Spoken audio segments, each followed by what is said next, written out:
ఉదయం రాత్రి 11 అవుతుంది. ఇల్లంతా బంధువుల రాకతో సందడిగా మారింది. నాన్న, అరే పెళ్లి పనులు తొందరగా చేయండిరా అని పనులతో చెప్తున్నాడు. అమ్మ కూడా టెన్షన్తో తెల్లారేసరికల్లా అన్ని పనులు పూర్తవ్వాలి, ఏ లోటు ఉండకూడదు అని హడావిడిగా పనులు చేపిస్తుంది. బామ్మనేమో, ఒరే మనవల్లారా వెళ్ళి బావని తీసుకొని రండిరా, తొందరగా కార్ తీసుకొని ఏ లోటు లేకుండా పెళ్లి కొడుకుని తీసుకొని రండిరా అంటుంది. చుట్టాలు ఎవరి పనుల్లో వాళ్ళు మునిగిపోయారు. స్వప్నకి మెహందీ పెడుతున్నారు తన స్నేహితులు.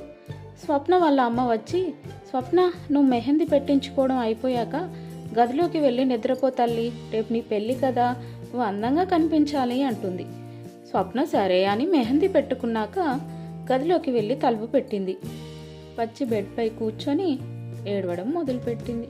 కలవని బంధాలని దేవుడు ఎందుకు కలుపుతాడు, వదిలి ఉండలేనంతగా ప్రేమని దగ్గర చేసి ఎందుకు విడదీస్తాడు అని ఏడుస్తుంది. తను ఆకాష్తో గడిపిన క్షణాలను గుర్తు చేసుకుంటుంది. స్వప్న ఓ అమాయకమైన అమ్మాయి. ఆమె చిన్నప్పటి నుంచి అల్లారు ముద్దుగా పెరిగింది. స్వప్న ఉండేది చిన్న పట్టణం. స్వప్న ఎప్పుడూ కలల ప్రపంచంలో జీవించేది. ఒకరోజు కాలేజీలో ఆకాష్ని కలిసింది. అతని చిరునవ్వు, మాటలు స్వప్నకి చాలా నచ్చాయి. ఆకాష్ తెలివైన అబ్బాయి, చదువులో ఎప్పుడూ ముందుంటాడు, ఆడవాళ్ళంటే గౌరవిస్తాడు. ఇవన్నీ లక్షణాలు స్వప్నకి చాలా బాగా నచ్చాయి. మెల్లగా వాళ్ళు స్నేహితులయ్యారు. రోజులు గడిచే కొద్దీ స్నేహం కాస్త ప్రేమగా మారింది. ఆకాష్తో ఉన్న ప్రతి క్షణం స్వప్నకి స్వర్గంలో ఉన్నట్లే అనిపించేది. చిన్న చిన్న విషయాల్లోనూ ఆకాష్ స్వప్నకు ప్రాధాన్యత ఇచ్చేవాడు. ఒకరోజు సాయంత్రం వర్షం పడుతుంది.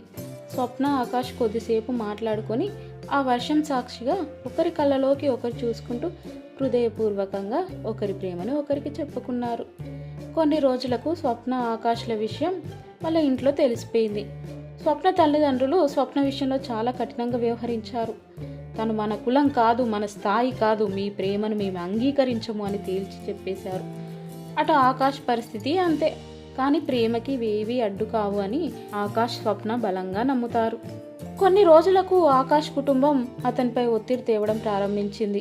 నువ్వు మా మాట వినకపోతే మమ్మల్ని చంపి స్వప్నతో ఉండు అని ఆకాష్ తల్లిదండ్రులు అంటారు. వాళ్ళ ఒత్తిడి కారణంగా వాళ్ళ సంతోషం కోసం అతను స్వప్నని దూరం చేసుకోవాలని నిర్ణయించుకుంటాడు. ఒకరోజు స్వప్న, ఆకాష్ పార్కులో కలుస్తారు. ఆకాష్ స్వప్నతో కరువెక్కిన గుండెతో, స్వప్న మనం కలిసే పరిస్థితి లేదు, ఇక మనం ప్రేమికులుగా విడిపోయి స్నేహితులుగా మిగిలిపోదాం అని అన్నాడు. అది విన్న స్వప్న గుండె ముక్కలయ్యింది. స్వప్న కళ్ళు కన్నీటితో నిండిపోయాయి. స్వప్న నోటి నుంచి మాట కూడా రాలేదు.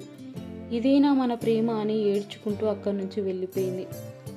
ఆకాష్ దూరం అవ్వడం స్వప్న తట్టుకోలేకపోయింది. ప్రతి రాత్రి కన్నీళ్లతో నిద్రపోయేది. రోజులు గడిచిన స్వప్న బాధ మాత్రం తగ్గలేదు. వాళ్ళ కుటుంబం బలవంతంగా స్వప్నను పెళ్లికి సిద్ధం చేశారు.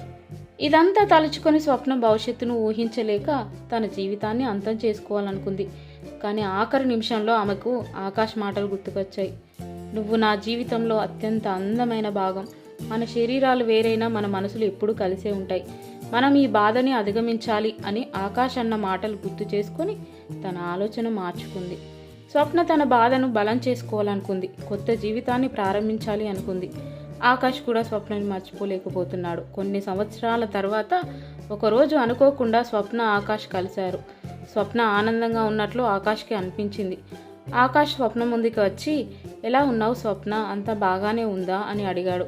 స్వప్న, అంతా బాగుంది, నువ్వెలా ఉన్నావు అని ఒకరి గురించి ఒకరు అడిగి తెలుసుకున్నారు. ఆ మాటల మధ్యలో ఆకాష్ స్వప్నతో, నేను నిన్ను ఇప్పటికీ ప్రేమిస్తున్నాను అన్నాడు. స్వప్న చిరునవ్వుతో, కన్నీళ్లతో, నేను కూడా అంటుంది. ప్రేమ శాశ్వతం, కానీ ప్రతి ప్రేమకు హ్యాపీ ఎండింగ్ ఉండదని ఇద్దరు తెలుసుకున్నారు.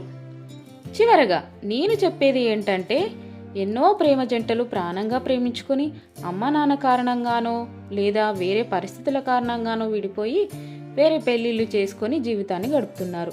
అలా ఉన్నంత మాత్రాన వాళ్ళ మధ్య ప్రేమ ఏమాత్రం తగ్గలేదు. ఎంతోమంది తమ బాధని గుండెల్లో పెట్టుకొని పైకి నవ్వుతూ కుటుంబం కోసం బ్రతుకుతున్నారు. నిజమైన ప్రేమ కలిసున్నా విడిపోయినా మారదు. మనల్ని మనం ఎప్పుడు కోల్పోవద్దు. జీవితం అనే ప్రయాణంలో ప్రేమతో ముందుకు వెళ్లాల్సిందే. కుటుంబం కోసం ప్రేమని త్యాగం చేసిన ప్రేమ జంటలకు ఈ కథ అంకితం. ఈ కథ మీకు నచ్చినట్లయితే వీడియోని లైక్ చేయండి, ఛానల్ని సబ్స్క్రైబ్ చేసుకోండి, వీడియోని మీ ఫ్రెండ్స్కి షేర్ చేయండి. అలాగే నోటిఫికేషన్స్ గంట సింబల్ నొక్కి ఆన్ చేసుకోండి. స్టోరీ ఎలా ఉందో కామెంట్ చేయండి.